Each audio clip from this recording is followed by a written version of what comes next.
Sidang gugatan warga negara terkait ijazah Presiden ke-7 Republik Indonesia Joko Widodo di Pengadilan Negeri Surakarta, Jawa Tengah, Selasa 24 Februari 2026, mendadak memanas ketika kuasa hukum Universitas Gadjah Mada Yusuf Wibowo mempertanyakan kapasitas saksi ahli yakni Dr. Tifauziah Tyasubah.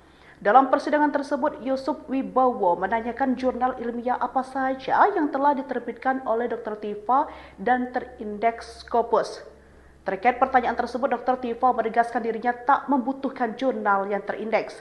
Menurutnya, pencapaian ilmiah yang telah melampaui kebutuhan publik semacam itu.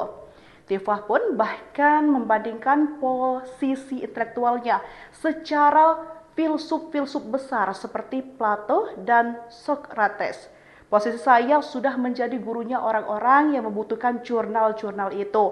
Karena itu saya sudah beranjak. Dalam bahasa penelitian saya sudah berada di posisi oracle. Oracle itu seperti di masa lalu namanya Plato. Mereka menstabilkan karyanya bukan lagi pada jurnal tapi pada buku. Satu buku ada 2000 jurnal. Jadi tidak penting orang seperti saya menerbitkan jurnal lagi, ujarnya.